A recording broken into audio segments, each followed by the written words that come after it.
Hey friends, it's Carly. Welcome back to my kitchen.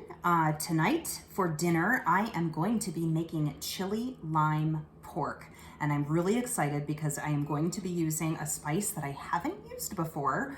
I'm going to be using our chili lime spice from our spice blend or rub from our seasonings blends. So the first thing I'm going to have you do is gather all of your ingredients. I'm going to go through them with you now. You're going to need a little bit of oil, about a tablespoon of oil, and that's mostly for your pan. You're going to need grape tomatoes. You're going to need some queso fresco at the end to kind of crumble over the top because cheese makes everything better. You're going to need one medium-sized zucchini, two husks of corn or two corn on the cobs. We're actually going to take the corn off of the cob. So if you don't have this in cob form, you can just grab some frozen corn, or you can certainly use a can of corn as well. You're gonna need a medium red bell pepper, 2 cloves of garlic, or garlic to your taste. If you want to use more, you absolutely can. You're gonna use 1 small red onion. I actually have half of a medium size red onion, so I'm just gonna use that. I use that in a different recipe. And then of course you're going to need your pork chops. You're gonna need 4 boneless pork chops, but really if you have, just regular pork chops with the bone in, that is completely fine as well, because it's all gonna work out really well. This happens to be a 1-pot dish, and it is also available from my webpage, which is, if you go to thepamperedchef.com, you can look me up, Carly Van Dyke, or you can look for Carly's Cooking Corner. There is access to thousands, literally friends, thousands of recipes from Pampered Chef. No purchase necessary, just look it up and see what you can make for dinner.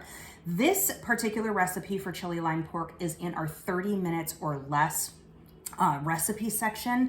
We've got all kinds of things, 30 minutes or less. We've got vegetarian, we've got vegan, we've got budget friendly meals. We have all kinds of things, so definitely check that out.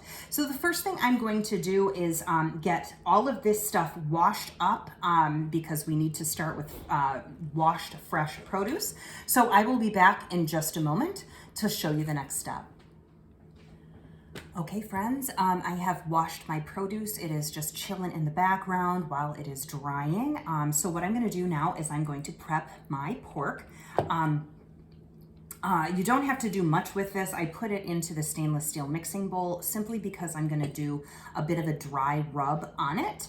I am going to be using 1 tablespoon of our chili lime rub to season this, kind of pre-season it, and then I am also preheating my pan in the background. I'm using my 12-inch skillet today. You can certainly do this in any type of pan that you want. Cast iron is also amazing for this recipe. Now, I can use one of my adjustable measuring spoons if I want to, but here's a little tip. The cap is about 1 tablespoon. So if you don't have like a measuring spoon handy, or if you want to save yourself some dishes, just use this. And I am going to measure out 1 tablespoon approximately of my chili lime rub. This smells so good. Fabulous. So what I'm going to do here is just kind of sprinkle this in. My hands are clean. They're about to not be anymore. So make sure that you're being careful with your food. I am just gonna kind of coat all of my pork with this chili lime rub. It smells so good, oh my gosh, it smells amazing. So what I'm gonna do is just kind of mash this around in here. You wanna coat each of the pork chops and just kind of let them sit for a few minutes while the pan heats up. Now, I am not doing any cutting on my cutting board with raw meat, so this cutting board is completely fine to start prepping my vegetables. So I am going, you can see that I've just kind of coated each one of these like this.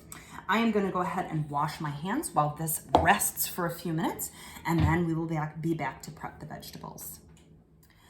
Okay friends, I'm back with all of my produce. I am just gonna get this prepped really quickly. The first thing you're gonna do is grab a knife. This is the Santoku knife. You'll see this in a lot of my videos. It's my absolute favorite. You're gonna take your cherry tomatoes and you're just gonna slice them in half kind of long ways, right like that. And then you'll kind of put them aside. To save on dishes, I actually just kind of put them right back into the container that they came with. And then I don't have to worry about, doing more dishes. Okay, the next thing I am going to prep is my zucchini. I'm going to be using my quick slice for that. The quick slice is a really awesome way to slice things very evenly, but also very quickly. So all I did was cut the ends off of my zucchini, cut them into half, and then all I'm going to do is just do this with my quick slice and press down. Pardon me. Why am I doing this wrong? There we go.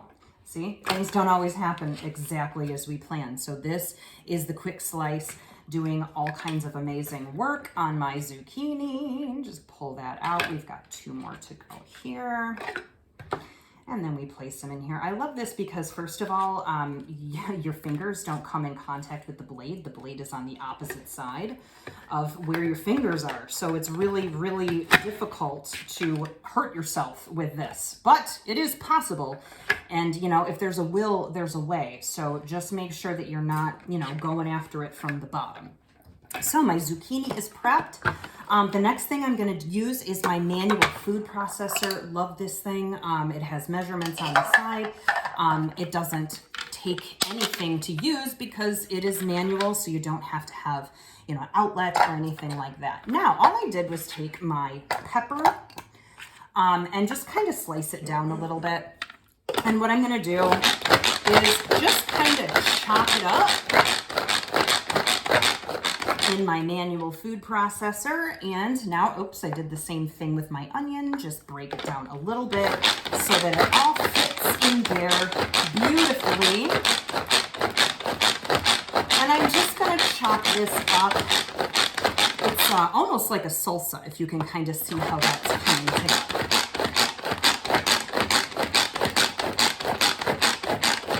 Perfect. Now the last thing I'm going to do is I'm going to take the kernels off of my corn. I'm just going to use my Santoku knife for this. We actually do have a kernel cutter.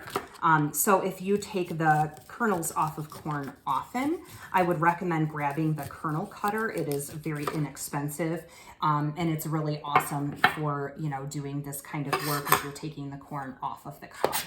So my vegetables are all prepped. How easy and simple and quick is that? So now what I'm going to do is I'm going to head over. I've been preheating my pan, and we are going to start cooking our pork. So hang tight. All right, friends, we are over here at the stove. I have my 12-inch skillet nice and hot. We are going to be adding our pork here in a minute. We want it to be nice and hot so that we can get a good sear on both sides of the pork. So this has been, listen to that. Yes, that's what I'm talking about.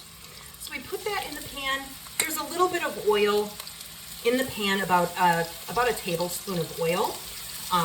And these are going to go ahead and just cook for 4 to 6 minutes aside. You're going to want to check the internal temperature to make sure that they are safe to eat.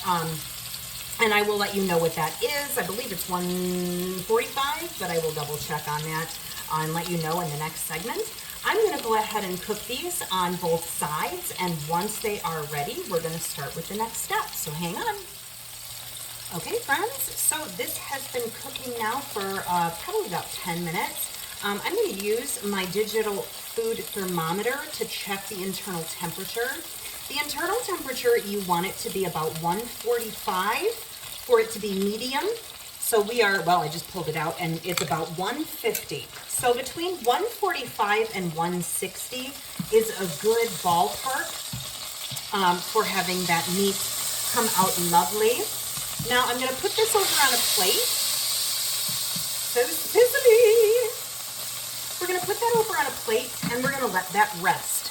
Please let your meats rest. Give them a break. They need to rest so that all of those juices that are inside the meat actually reabsorb into the meat and don't spill out all over your cutting board or all over your plates. You want that meat to be juicy. You don't want that meat to be dry. So let your meats rest for at least 5 or 10 minutes, which is perfect for getting the rest of our ingredients together. Now, the pan is still screaming hot, so I'm going to add my corn. It's going to sizzle. Beautiful. And of course, there's that residual chili lime rub in there. Of course, there are bits of pork that came off of the pork.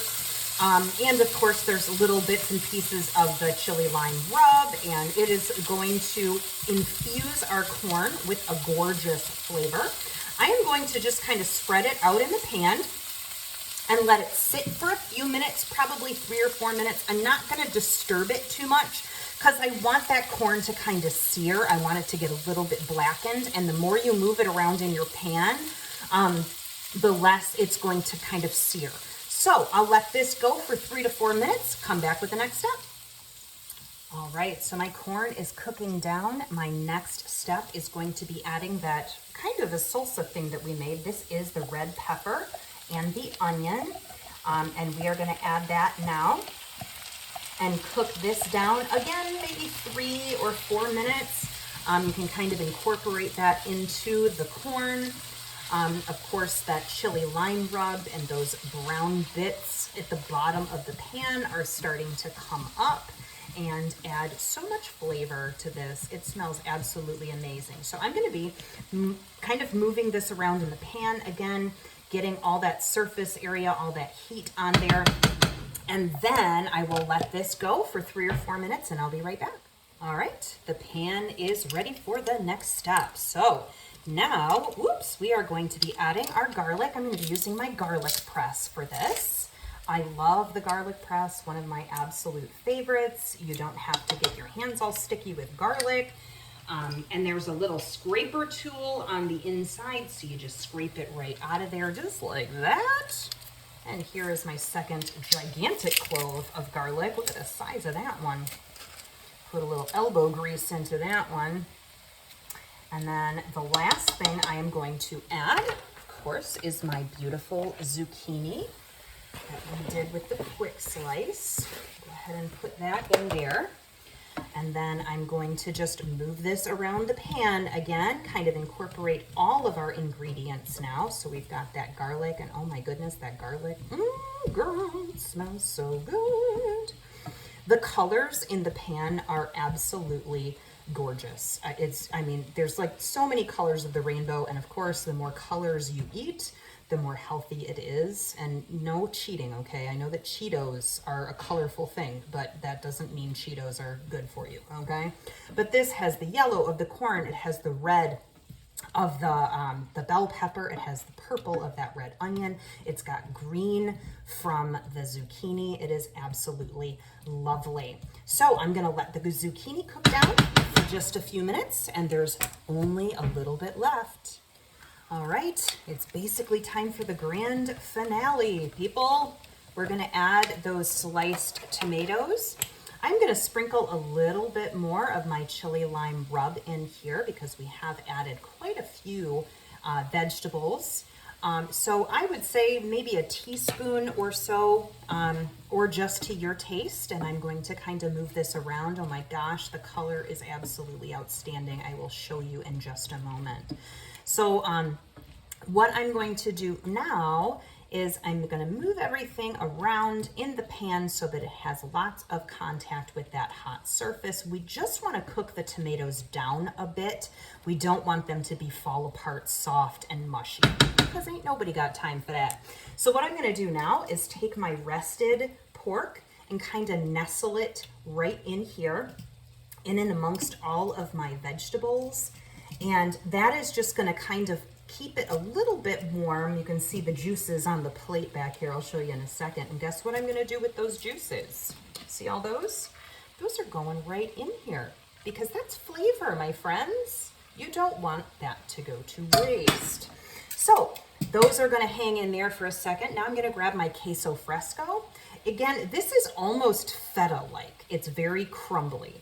So what you're going to do is just crumble your queso fresco over the top of this while those tomatoes are cooking down and the zucchinis are finishing. This is going to add a creaminess and a richness to this dish, a little bit of saltiness. There's not a lot of salt in this dish. It comes kind of from the queso fresco. And of course, because there's heat in the pan, it is also going to kind of get melty and delicious so that when you serve this up, it will look absolutely stunning. In just a moment, I am going to show you what the finished product looks like in this pan. It is so gorgeous. I cannot wait to share it with you. Oh my gosh, I am in love. I am absolutely in love. So hang tight, I'm gonna show you what it looks like. Alrighty friends, is that not a thing of beauty? Look at that, it is so gorgeous. Oh my goodness, and the smell is absolutely amazing. It smells chili lime. The chili lime is not spicy, so if you're worried about that, don't worry about it. The beautiful colors in there, it's just, I mean, the reds, the yellow, the green, it's just beautiful. It looks like the sunset. So I hope you like this one. This is a really super easy, accessible recipe, under 30 minutes, and it is on the table for your beautiful family to enjoy. It's also a one pot dish, so there's not tons of cleanup, which I absolutely love. So thank you so much for joining me today. Make sure to hit like and subscribe, share with your friends, and I'll see you next time. Bye.